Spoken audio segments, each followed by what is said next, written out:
Alright, so welcome to another video, guys, and today we're gonna check out the Hidizs, and this is the MS2. So from that packing, this is one of the things that you like me to check out first, and this is a hybrid configuration, and you have Knowles drivers here, and around $80 as well. So falls right smack with your KBR Diamonds, Blonde Prometheuses, and also the Aria as well. So we're gonna try to compare it to that IEMs, and is this one of our top recommendations in this channel? We're gonna find out in this video. Of course, big thanks to Hidizs themselves for sending this over. Links down below for their shop. So it has some hybrid dual hi-fi earphones, Knowles drivers as well. You have Hidizs, and from the get-go, it's not that big of an IEM as well. Dynamic driver and 10mm dual voice coils. So Hidizs developed composite diaphragm. You have 20 to 40 kHz in frequency range, and OFC cables as well. So this is your unboxing experience, and look at this, guys. That looks really cool. Relish music beauty in the details. I'm opening it up. So inside you're getting a case here. Wow, that looks cool. This is a nice looking case. Minimalist in design. You have a Hidizs at the back. One of the better looking cases for me. And you are getting maybe a beige-ish off-white looking cable. So you have a straight plug at the top, and also looks like it's gonna be gold plated here. And the cable, actually it feels good in the hand. It's quite silky. It's not the thickest cable, but yeah, the cable feels still good in the hand for me. Just looking at the IM itself, so it's actually quite cool for me. You have that pearlescent design to it, so it's not that big of an IM, and actually the shape for me is quite safe here. It has maybe some small fins here, but not that big. So this might be still a bit more stable compared to your usual safer shapes. So in terms of the size, maybe this reminds me of the Shanling ME80 in a way. So it's made of mostly plastic, but a good quality plastic here. So this is what it looks like. You put cables in, you have the pearl sides, and also silky cable as well. So yeah, the color scheme, I would say it's nice on this. So I would say, yeah, it looks more of scale here. I like the overall build quality in this. This is more of a blingy kind of design. So this is what it's gonna look like on the ears. It's not that big of an IEM. So it fits really nicely on the ear. So stability is really good on this because of that. Maybe small fins, this stays on the ear really nicely. Comfort is really good as well. So it's not that big of an IEM. So it's quite breathable on the ear. Also, isolation is actually above average as well. So it blocks out most of the noise. So yeah, in terms of the build quality, I don't have any major issues on this. This is a nicely built IEM for me. Alright, so now we're gonna listen to some tunes with our Hidizs R3, and actually thought of using the Hidizs AP80 Pro, but just for the sake of consistency, we're gonna use the DAP that we always use here in this channel. Alright, so firstly, the bass is really prominent here in the mix. So it's big, maybe reminds me of a TFZ kind of bass, but I would say not overly boomy here. Still has some speed to it. Yeah, this is a musical type of listen to the ear. And also the sound stage is really big on this. I'd say one of the bigger ones in that price range that I've listened to. So I'm seeing that this might have some 12K at the top, maybe 8K elevation as well. So this is good sounding.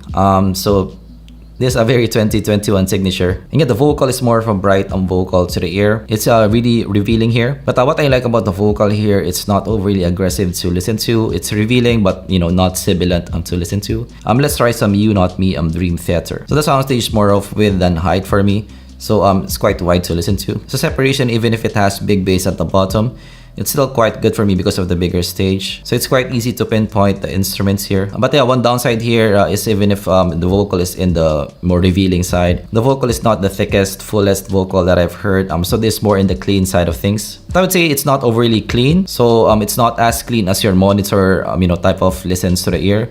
So this still has some smoothness to it. So it's kind of like in the middle. So I would say in terms of the body, it's not lacking, but it's not the fullest body that I've heard. So your Moondrops, your dynamic driver counterparts will still have fuller body compared to this one. In terms of micro detail, it's quite good as well.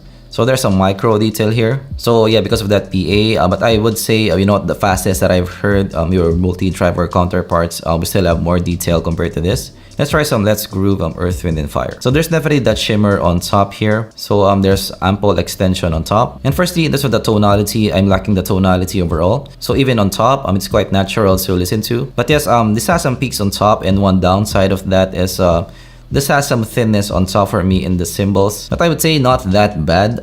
It's there, but not that bad. Again, maybe it reminds me of the TC01. The TC01, has still that peaks on top, but it's not that thin to listen to. Take for example, in the upper right here, the shaker. So there's some slight thinness there, but not that bad body overall. In terms of the listen, this is kind of a TC01, but a bit more relaxed than a TC01. Your TC01 will be more aggressive. Will have more hotness for me. Will be more fatiguing to listen to. This will be slightly relaxed on the mix. Something that you can listen to for a long listening session, more so compared to the TC01. Maybe in terms of the tuning, this reminds me of the Tin T4 in a way. This is a bit more relaxed than the Tin T4 for me. The bass here is also less pronounced than the Tin T4. Let's try some jumping in, dream theater, some guitar tracks. So yeah, I would say one of the bigger ones that I've listened to in that price range. The bass is prominent in the mix, but I would say not overly done. And there's ample detail and body as well in the guitars. It doesn't sound thin, so still not the fullest bodied guitars that I've listened to, but it's still quite good. It's not thin for me.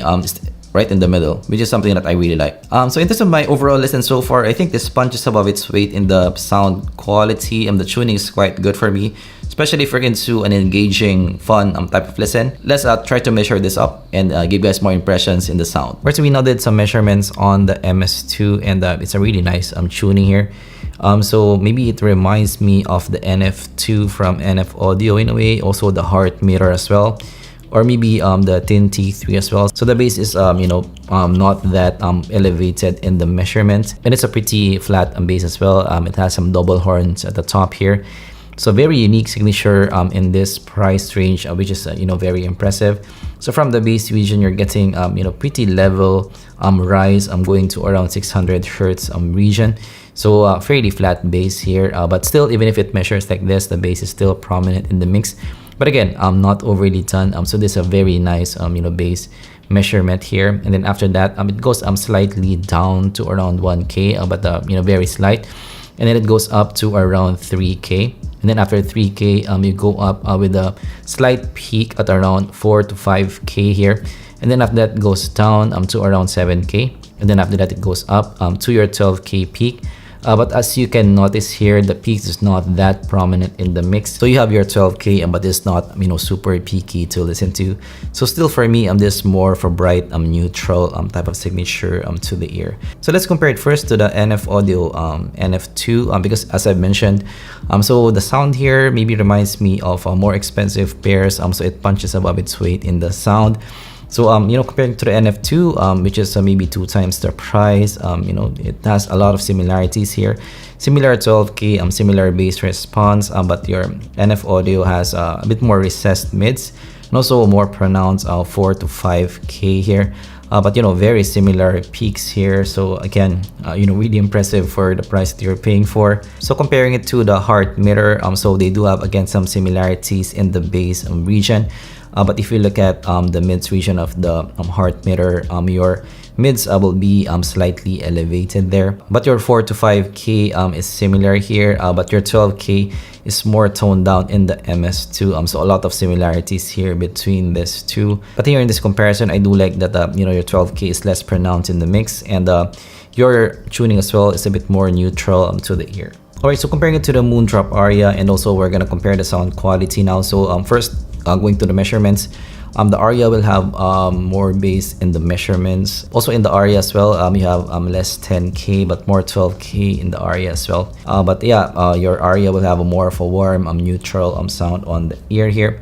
So yes, comparing these two, the Aria is definitely warmer to the ear, a bit more smoother sound as well.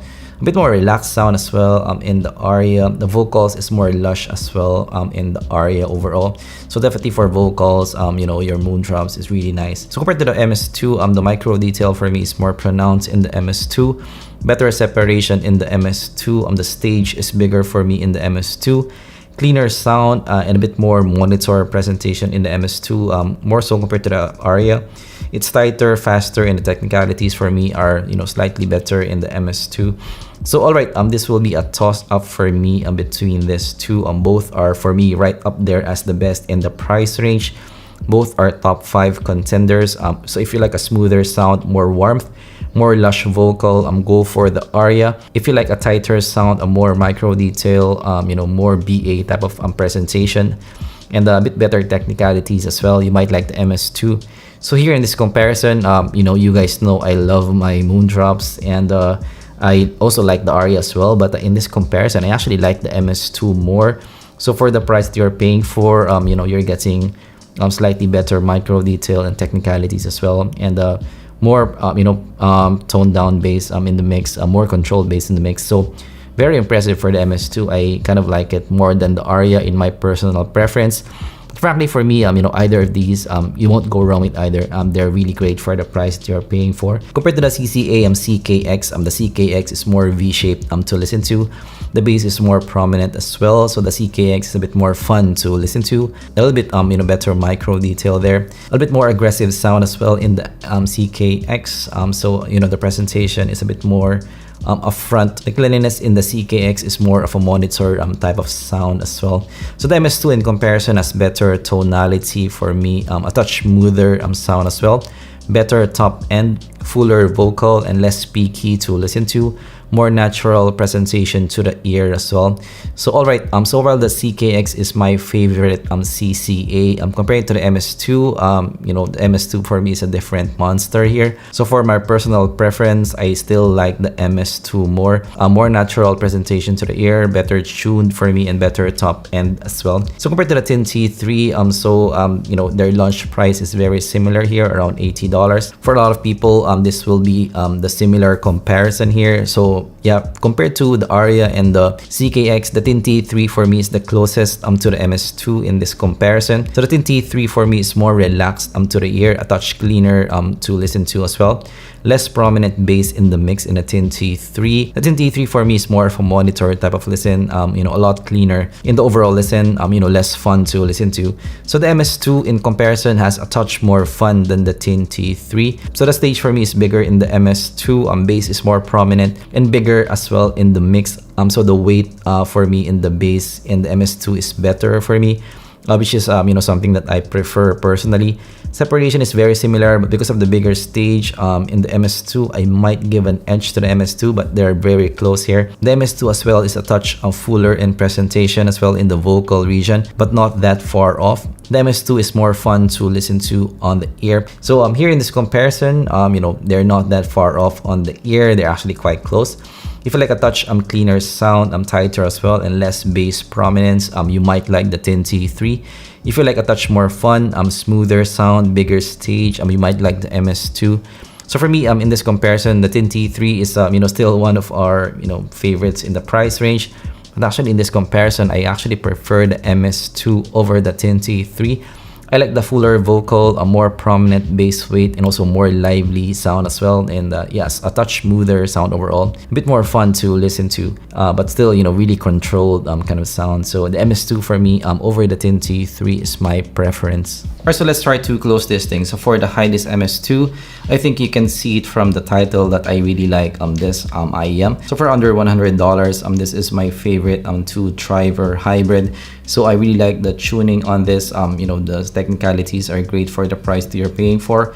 Tonality is great for me, and also you're getting still prominent bass at the bottom. So the bass in the bottom is not lacking at all in this regard. So definitely if you're looking for a hybrid sound, and if you're okay with my personal preference, this should be in your short list. So some cons here for me, so still you have that 12K on top. So you know, not everybody might like a 12K peak on top. And also another con is you still have some peaks on top. So it's still not the fullest, you know, bodied cymbals that I've listened to. And also you still have a BA here. So for people who doesn't like a BA type of sound, you might like a dynamic driver IEM over this. You might like the Aria over this. So you know, that is the cons that I can think of that will deter people from getting this. But otherwise, if you're okay with that cons, this is for me the best two-driver hybrid that I've listened to in the $100 range, and top 5 contender as well. So that's my look with the Hidizs MS2. So really you know, great on this, because it's my first time checking a Hidizs, and you know, I don't know what to expect, but really surprising to check this out. So this is a really good first try for me, and I'm looking forward to more IEMs from Hidizs if this is how they tune their stuff. So of course, I'm gonna do a sound test of this and compare this to other $100 IEMs. If you have some requests on the IEMs that I should compare this to in the sound test shootout, let me know down in the comments below. Thanks for watching, and I'm gonna see you guys in the next sequel review. Bye-bye.